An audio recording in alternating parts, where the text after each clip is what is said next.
Do you ever feel overwhelmed by the ever-changing world of technology? Tech It Out can help make some sense of it all.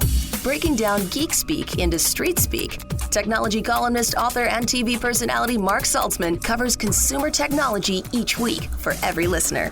Mark tackles the latest news, reviews, and how-tos to help you understand what's hot, what's not, and why. Hey everyone, welcome to Tech It Out, episode 116. We have a great show planned for you today, which I'll tell you more about in a moment. But first, thank you to all the listeners who entered the Hotels.com gift card giveaway over the past 2 months. We gave away our 8th and final Hotels.com gift card for $250 last week to Jennifer Newell from San Diego. Congrats to you, Jennifer, and the other 7 winners since the beginning of August. We'll have to do more contests on Tech It Out, so stay tuned to the show for that. On the show today, we're going to talk with Kobo in a moment about a new waterproof e-reader that they've got. McDonald's will stop by to tell us how they're using Alexa smart speakers to help find future employees. Speaking of Amazon, we'll learn about new devices from them this hour, including an Alexa-powered pair of glasses that you can wear with the personal assistant built in. And Panasonic will also join us on Tech It Out with its ToughBook 55 laptop and what that's all about to be used in harsh environments. All right, let's kick off the show. Now that the fall is here, you may be looking to curl up with a good book or two, perhaps beside a crackling fire, or maybe in a hot bath, or perhaps while jet setting for business. To introduce you to a brand new e-reader, the Kobo Libra H20, we're joined on the line by Ramesh Mantha. He's the VP of Product for Devices at the company Rakuten Kobo. Welcome to the show, Ramesh. Thanks, Mark. Thanks for having me. Sure thing. Now, before we talk about this device, this Libra H20, this product, tell us about Kobo. Kobo is one of the leading global companies for digital reading and listening. So we are both a bookseller in that we sell ebooks and audiobooks, but we also make devices on which you can listen to them, e-readers in particular. And we also have apps for iOS and Android that lets you read and listen either on your smartphone or tablet. Right. I know there's an app for tablets in case you're not near your Kobo e-reader, but you're a store and you're the device maker. It's sort of both, right? Because you can also go to the Kobo bookstore to buy books digitally, and that's also owned by Rakuten, the platform. That's exactly it. So we're both a bookseller as well as a provider of the ways to read the books, whether that's a physical device like an e-reader or your apps. Got it. Okay, so for those who are listening who say, hey, I have an iPad already or another tablet, I'm good with that. Or maybe I even like to read on a computer, which seems odd, like a laptop. What would you say to them what the appeal is of an e-reader, a dedicated e-reader in 2019? Certainly, those are all great ways to read, and we encourage reading on any platform or device. But for an e-reader specifically, there's really some just unique things about an e-reader that you can't get with any other way of reading, either an app, a tablet, or even a print book, frankly. So there's a few things. First off, the screen itself is really designed to read text, to read print.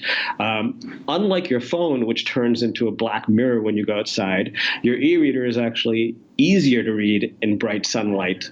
And so if you're on vacation, if you're at the beach, by the pool, it's really the only way that you can read because phones and tablets just struggle with bright sunlight. Right. But then even in the opposite type of situation, in nighttime reading, e-readers are also really great at bedtime because it has a built-in light, but it can turn down to a very, very low brightness so you don't bother your partner. And more importantly, the blue light, part of the light that's been shown to negatively impact sleep, is minimized with all Kobo e-readers. So that's another thing that gives it a bit of an advantage over other types of devices. Beyond the screen, e-readers have fabulous battery life. So, we talk about battery life in weeks as opposed to hours or days. So fundamentally, you're likely to pick up your device and just press a button and start reading without having to worry about charging. So that's a big advantage that they have. Typically, we say weeks. It obviously depends a bit on how much you read. At the extreme end of the spectrum, you could be talking months. So fundamentally, you don't really need to worry about charging it in the way that you have to with your phone or tablet. They obviously hold lots of books, hundreds, thousands of books, depending on the kind of book. And And then they're also stored in a library on the device itself. So you can buy books from the Kobo store. We have 6 million titles worldwide. But you can also borrow library books directly from your local library if they use Overdrive. So, for example, if you have a public library card, you can borrow directly from the e-reader. And finally, there's one real kind of intangible that makes an e-reader unique, which is it really does one thing. It's for reading a book. It's not going to have the distractions in terms of email, notifications, the temptation of Twitter or Facebook or Snapchat. All of those things aren't present. It's just about one thing, and it's really the best way to focus on your book and not be distracted. All great points. We're chatting with Ramesh Mantha. He's the Vice President of Product for Devices at Rakuten Kobo. Rakuten is the parent company. Kobo, of course, the e-reader company that also sells books as well. And as Ramesh mentioned, you can also borrow books for free from your local library, especially now super convenient if you have the integrated Overdrive support on many new Kobos. And with that in mind, let's now talk about the Libra H20. Now, with the word H2O in there, I think it's a safe assumption to say this is a waterproof e-reader, which might be yet another benefit to e-readers slipping into a bubble bath. Talk to us about this new product. As you surmised from the name, it is very much a waterproof device. So you can immerse it in water and not worry about any damage to the device. We definitely heard from our customers that kind of anxiety prevents them from taking their e-reader to the bath or to the pool. So this helps with that. The Libra overall is our sort of what we consider sort of our mid-tier e-reader. It has a 7-inch high-resolution screen. Basically, it's as crisp as printed text. So if you look at like print in a book or a laser printer, our 300 pixels per inch screen matches print text and resolution. So it's really a print quality experience from a reading point of view.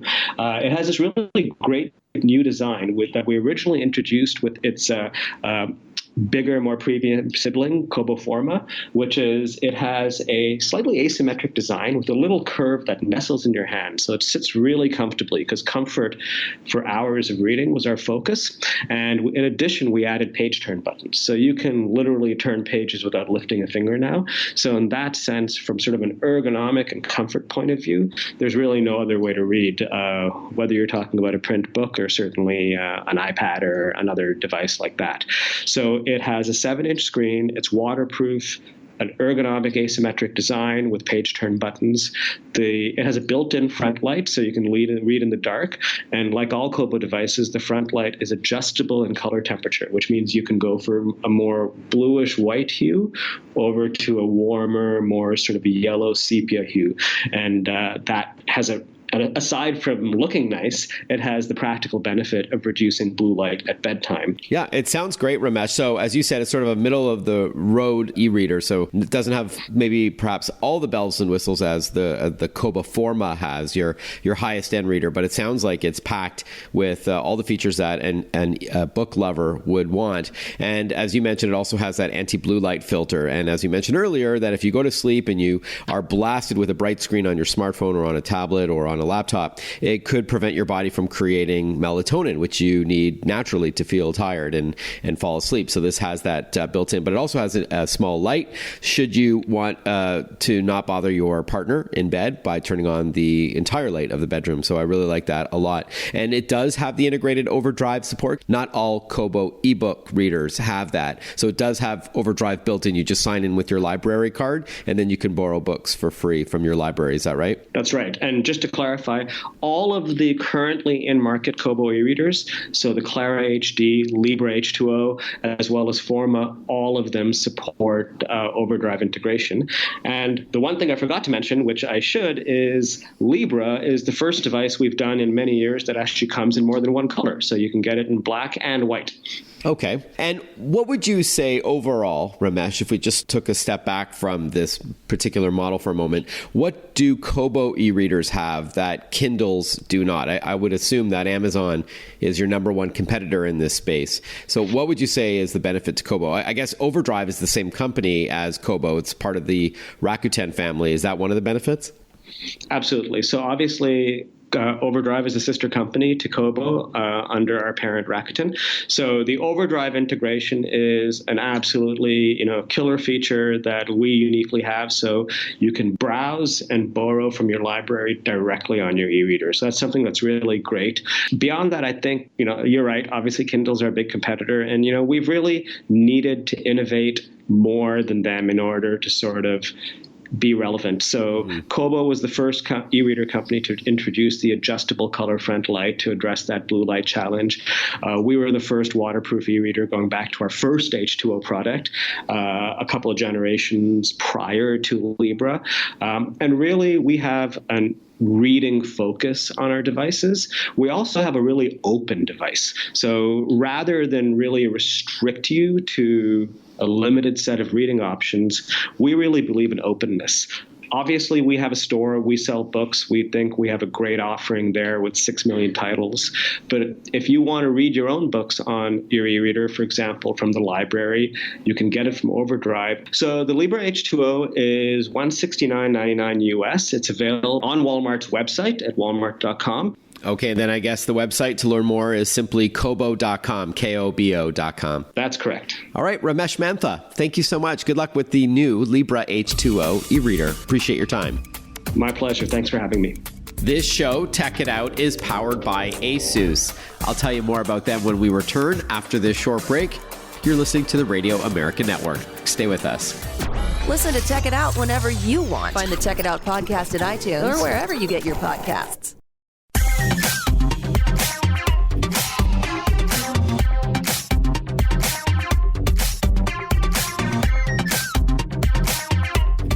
This show, Tech It Out, is brought to you by ASUS, the company that creates technology for today and tomorrow's smart life, including its line of award-winning laptops, desktops, monitors, smartphones, smartwatches, tablets, and much more. For those in search of incredible, visit asus.com/US/radio for more info. That's asus.com/US/radio. Fall is here, and while you might not be thrilled at the cooler weather, at the very least, some of the best tech companies release some great gadgets and gear around this time to help ease you into the new season.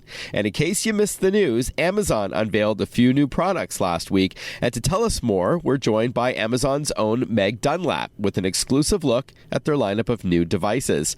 Hi, Meg. Welcome to the show, and thanks for your time. Hi, thanks so much for having me. We announced over 80 new devices, services, and products yesterday, so I am super excited to run you through a few of my favorites. I can just hop right in with a few that I think will be great for holiday entertaining this year. Please. First up is the all-new Echo Studio. I am super excited about this product. It's going to really put you in your favorite seat at your favorite music venue. All you have to do is plug it in, and the speaker knows exactly what to do. So really, no matter where you put this thing, it's going to have unbelievable immersive sound, and it's going to look really great doing it. And you can get all of this technology for only $199, and you can pre-order starting today. Up next, we have the all-new Echo Show 8. It has a really vivid 8-inch HD display and powerful audio. It's going to give you access to recipes, TV shows. My favorite during the holidays is the ability to call mom for some cooking advice when something goes wrong. And, there's really no time of year that we're cooking more, so it's going to be a really nice device to have around. And now with the all-new Food Network kitchen experience, you can get some extra help or inspiration in the kitchen, too. Customers will be able to get on-demand episodes of their favorite Food Network shows, on-demand and live cooking classes, and even get some help from some of their favorite chefs like Bobby Flay.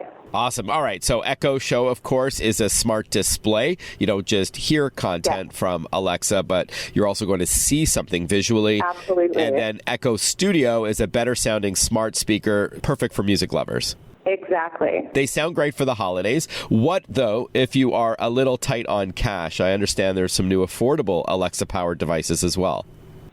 Absolutely. We have a great new Echo Dot. It's an updated version of a very popular feature that lots of you have in your homes.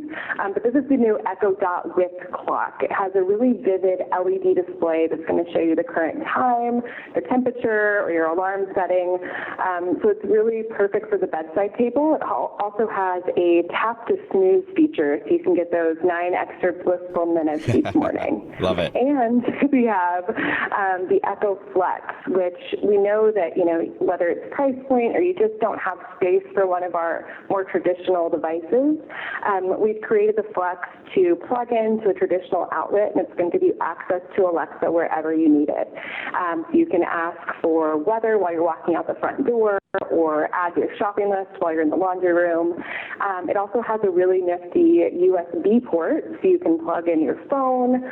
We also have some good accessories that go along with it, the smart night light and a motion sensor. So really lots of great options. Okay, so that's just a small glimpse at the 80 products and services announced. And then with all of these devices, Meg, we're chatting with Meg Dunlap from Amazon. How do we get our smart home up and running and make sure that we've got a good, solid, and secure connection? Yeah, absolutely. I know we have a lot going on here, and what you really need to bring it all to life is a really great Wi-Fi system. That's why we introduced the all-new Aero Mesh Wi-Fi. It's going to bring you simple and reliable Wi-Fi to connect to all of your devices and so much more. And it's really beautiful as well. It's a very simple looking design. It's only $99, or if you want to cover every nook and cranny of your house, we also have a 3-pack for $249. And for me, the frustration-free setup, you just plug it in. It doesn't have a lot of the, kind of user problems that other Wi-Fi systems have. It just makes it a no-brainer for me. All right, so it's a mesh system, that 3-pack. So that means that you put these little pucks around maybe a larger home, and it makes sort of a wireless handshake, right? And then you're no more dead zones, in other words. Exactly, no more dead zones. Awesome. If you really want to take your smart home to the next level, we also have the all-new Ring Indoor Cam. It's our most affordable and first indoor-only camera in the Ring family. This device will stream live audio and video directly to your phone, so it's perfect for checking in on the dog while you're at work, and also checking on the kids while you're out on date night, so it's going to give you a lot of extra functionality in that smart home. We also announced some really exciting new wearables yesterday. First up is the Echo Buds. It's super premium audio and Alexa right in your ear when you're on the go. It also has noise canceling. And we also have the Echo Frames. These are prescription-ready Alexa-enabled glasses that are available as part of our Day One Editions program. Customers can go on and request an invite, and we're really excited to hear what customers have to say about them. Did you say Alexa glasses? Yes. Can you just elaborate a bit more? Sure. The Echo Frames are going to give you access to Alexa on the go. Just some very small speakers that are directed right into your ear. So I know that it's going to give great functionality, so you have access to Alexa both in and out of the home. Awesome. And then does that wirelessly connect to your phone in order to get online? Or does it have like a SIM in it or anything?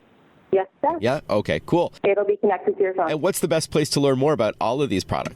Yes, you can learn more about all of these devices and so much more at amazon.com/devices. All right, Meg Dunlap from Amazon. Thank you so much for your time. Appreciate it. Thanks so much for having me.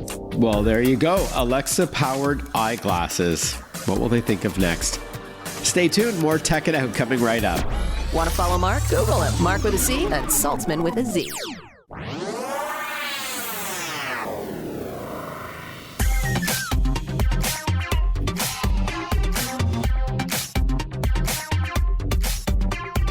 Breaking down geek speak into street speak. This is Tech It Out. Tech It Out with technology columnist, author, and TV personality Mark Saltzman. Welcome back to Tech It Out, everyone, powered by ASUS. For those in search of incredible, visit asus.com. That's ASUS.com. We just spoke with Amazon about some cool new devices they have. Now let's talk about how those smart speakers are helping people find work at McDonald's. Imagine saying to your smart speaker, help me get a job at McDonald's. And poof, just like that, faster than building a Big Mac or dropping 10 fresh nuggets into a box, your friendly virtual assistant helps you apply for work at the world's beloved fast food chain. Well, last week, McDonald's announced Apply Through, which uses an Alexa or Google Assistant powered speaker, and it is considered a world's first. Joining us on the line to chat all about it is Stephanie Hartman, Chief People Officer at McDonald's. Welcome to the show, Stephanie. Thanks very much, Mark. Now, this is pretty exciting, being a geek. So please tell us what this high-tech hiring campaign is all about at McDonald's. I think it's fascinating. It really is, and we're really excited to have a world first. I think, for me, I liken it to the fact that we've hired Alexa and Google to our recruitment team. We've extended our reach.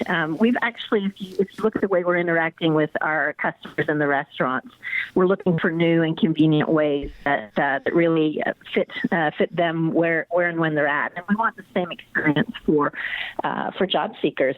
They have choice today. We want to differentiate ourselves, and when they start to think about a new job, we want it to be there and first and shout loudest. And that begs the question, so you've embraced these smart speakers, which are very trendy. Is it because you want to be a really cool and hip kind of place for kids to work at, kids and kids at heart? Do you feel that the technology that they're already accustomed to in their day-to-day life can be used now to help you get a job? Is that one of the sort of things you're going after? Absolutely. I have a 19-year-old, and I know the realities of today is if you want to reach them, it's not not in person. It's by Snapchatting or sending them an Instagram or an IM. So for us today, being able to reach youth who are our prime demographic in our restaurants, they represent about 70% of our employee base.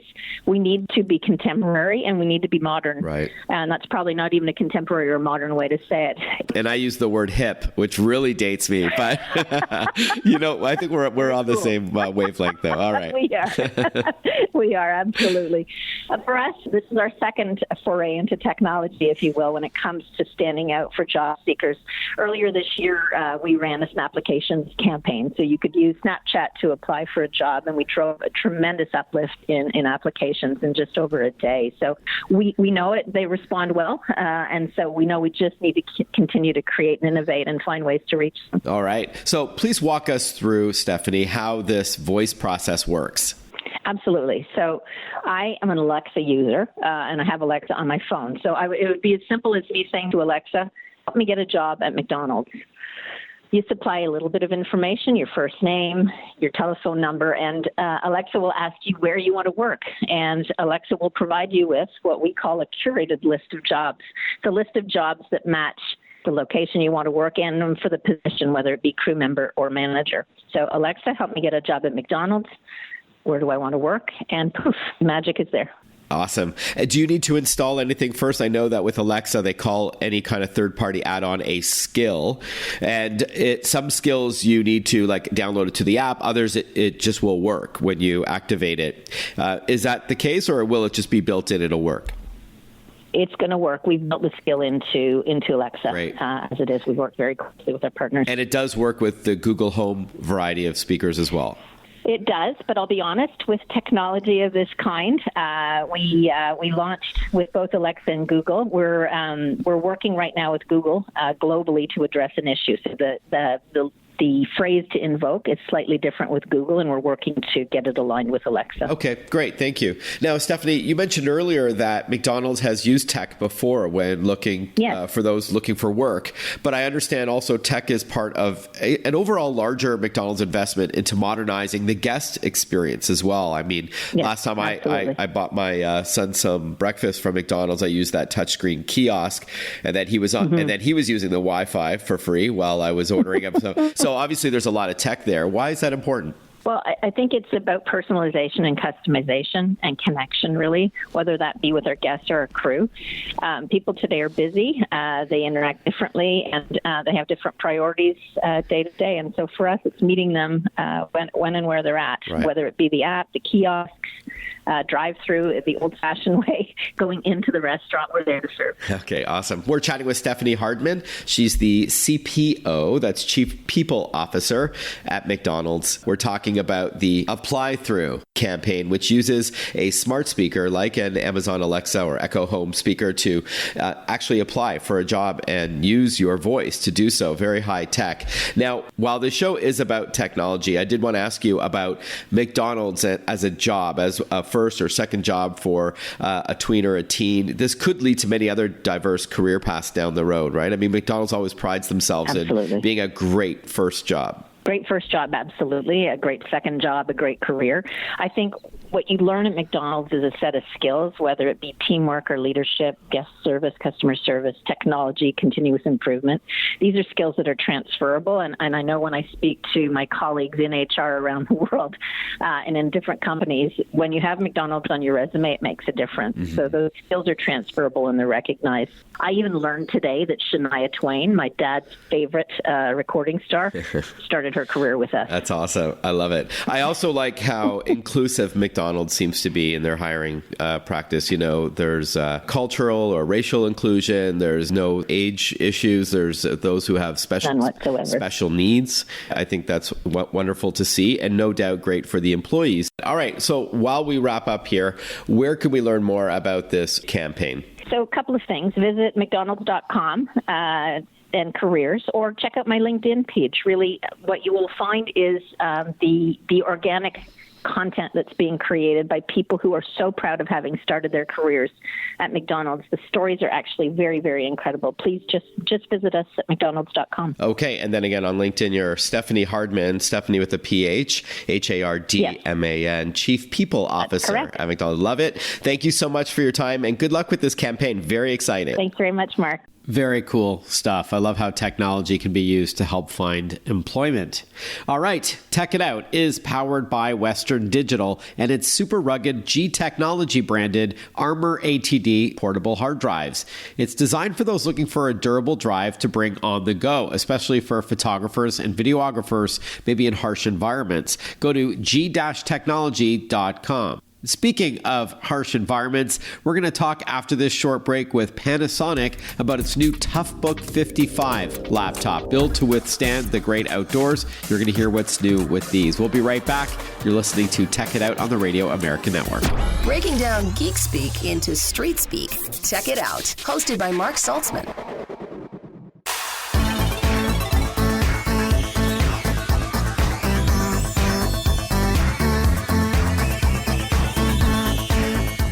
Welcome back to Tech It Out. If you need a rugged smartphone, especially for those who work in the field, there's probably a half dozen or more options out there, but there isn't as much choice when it comes to laptops. Either because a super durable laptop isn't as easy to pull off, or everyone knows Panasonic ToughBook has the market covered.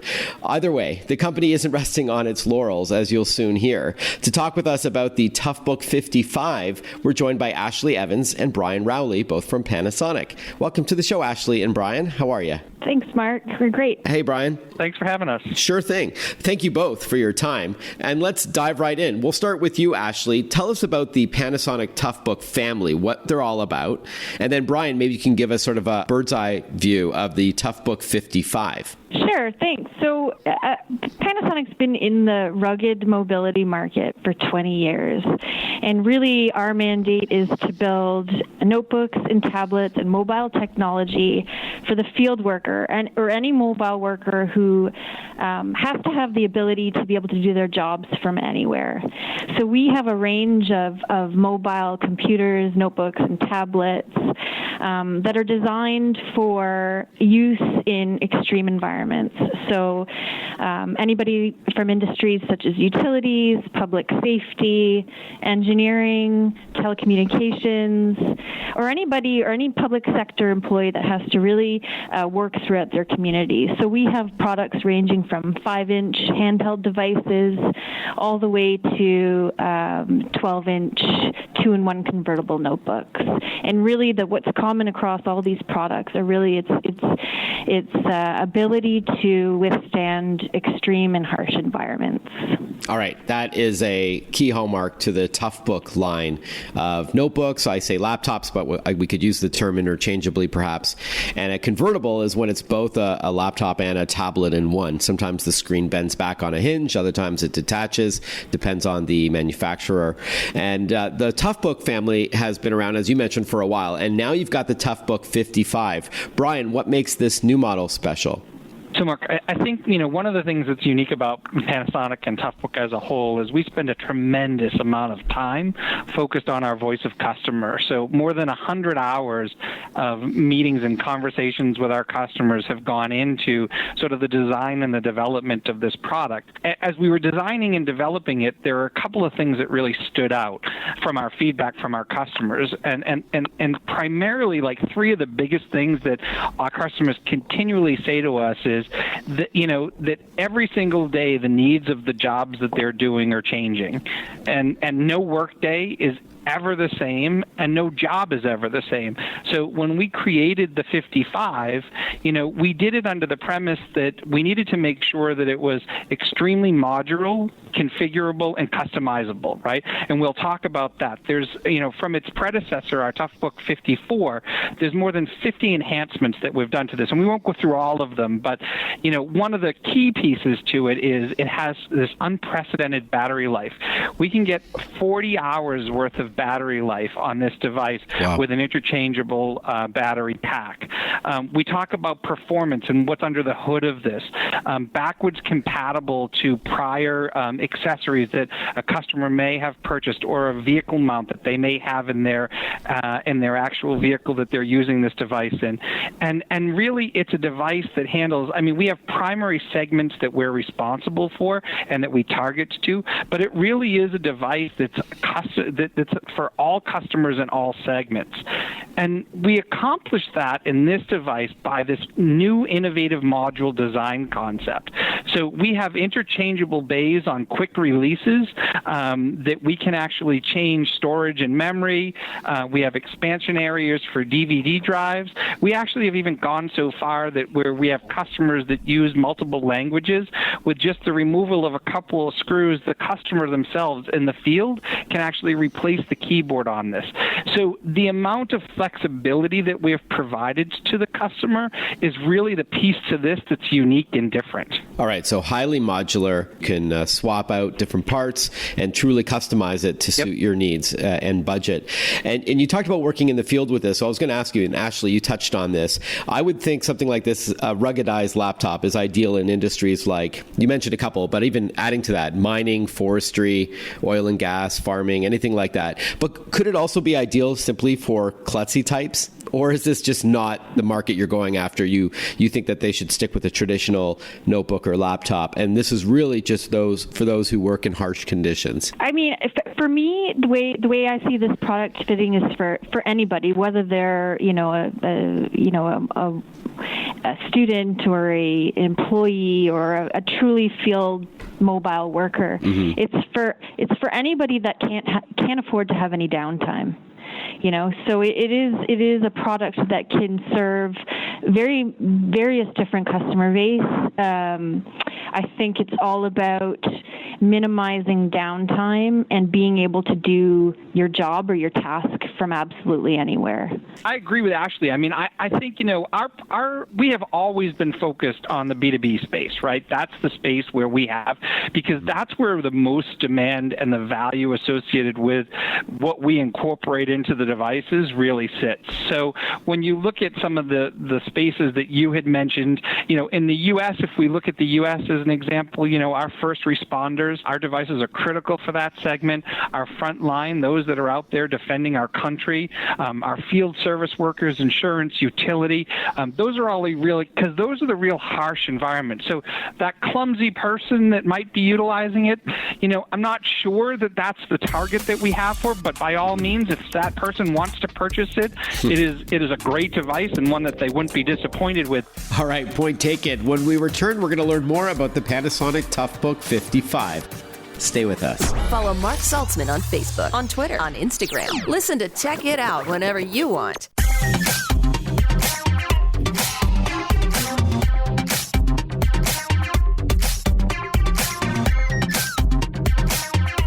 We're learning all about the super rugged Panasonic ToughBook 55. We're joined on the line by Ashley Evans and Brian Rowley from Panasonic. Tell us about this durable laptop. Would you say your device is somewhat water resistant? And what about extreme temperatures? Like, I understand having a ruggedized body is great for drops and shocks, but what about things like inclement weather? From an IP rating, this is an IP53 rating. So again, from wind, dust, water, it has that capability, but it is definitely a semi-rugged device. It has a 3-foot drop spec associated with it. It's actually one of the lightest devices in its category, so just under just a little bit over 4.5 pounds. So overall, I mean, you've got a lot here in terms of what you're capable to do, and it being semi-rugged. Yeah, the other thing I'll add, Mark and Brian, is that although it's rated at an IP53 level, the actual keyboard is spill resistant. And if you look at, damage due to water, most of the time in the case of a notebook, the damage is caused by water spilt onto the keyboard. So the keyboard on the FZ55 is spill resistant as well. Okay, cool. What's the screen size? Really good point, Ash. What's the screen size of this, Ashley? It's a 14-inch device. Okay, so it's like a traditional sort of middle-of-the-road laptop in terms of size of the display. That makes sense. We're chatting, by the way, with Ashley Evans and Brian Rowley, both from Panasonic, to talk with us about the ToughBook 55. Given how tough it is, what are the trade-offs here? You mentioned that it's not overly bulky and it's not heavy. You even mentioned how good the battery life can be, especially if you swap out the battery for another, which is an option. So what are the trade-offs? I think when you look at it, right, I mean, you obviously, there's a certain level and size that's there, right? So although it's thin for its class, when you look at it, comparing it to some of the really ultra slim devices, right, it's got a little bit more thickness to it than that, right? There's a lot that goes on there, right? Yeah, exactly. So when you're starting to look at some of those features, that's there. We also have a little bit larger bezel on the device. Ashley mentioned it's a 14-inch screen, but around that 14-inch screen, we also have our cellular and our wireless WAN antennas so that we can accommodate all of the carriers that support both the U.S. and Canada. So there's a little bit of room that's needed there to fit all that antenna space in there. But I think, from a trade-off perspective, I can tell you it's a device that we all carry every single day in our regular work life, and it's one that's extremely reliable and dependable, and one, quite honestly, that we're really proud of. Oh, very cool. Now, before we wrap up and talk about cost and where we can learn more about the ToughBook 55, you mentioned that it has cellular support. Is that standard in the ToughBook 55, or is that an option? Meaning that if you wanted to pay, I guess, for data or voice communication, you can through your carrier, but otherwise it has Wi-Fi like every other laptop. That is correct. Yep. Okay, cool. All right. How much does the ToughBook 55 cost? And what's an ideal website to learn more about it for those listening who are intrigued and want to see it in action? Yeah, so the cost associated with this to start, our MSRP in the U.S. is $2,049. And if you wanted to learn more about it, you could go to na.panasonic.com. All right, na.panasonic.com, NA standing for North America, and MSRP is the manufactured suggested retail price. You could find it for less, but that's your recommended price, correct? That is correct. Okay. Thank you very much, Ashley and Brian. Appreciate your time. Thank you. Thank you. Thanks for having us, Mark. We really enjoyed it. Well, I hope you enjoyed this week's Tech It Out program. Apologies for my voice. Oh my gosh, I've had this cold for over a week and I just can't seem to shake it. That's a long time. And I work from home for the most part, so I don't get sick too often, but I guess all the traveling gets you a little run down, a couple sick kids thrown in there, some late nights on these video shoots. No complaints, but I apologize. The show must go on, as they say, so I didn't want to take the week off. If you have any tech questions for me, you can always hit me up on Twitter or Instagram or LinkedIn or Facebook. I'm at Mark Saltzman or Mark_Saltzman. It's Mark with a C. And I do write a tech tip of the day. So a little bite-sized bit of advice on Twitter, Instagram, and LinkedIn if you want to subscribe or follow me. And if you prefer email, you can always write me at tech@marksaltzman.com. That's TECH at marcsaltzman.com, and I'll answer your questions. Maybe you've got suggestions on upcoming guests or topics on Tech It Out, or you've got a tech support question or what have you, any constructive feedback on the show, I'm all ears. You can hit me up privately or publicly. This show, Tech It Out, is powered by ASUS, creating technology for today and tomorrow's smart life. ASUS, for those in search of incredible. Visit asus.com/US/radio for more info. That's asus.com/US/radio. Wishing you all a great rest of your weekend, everyone. We'll catch up with you next time on Tech It Out. Bye-bye for now.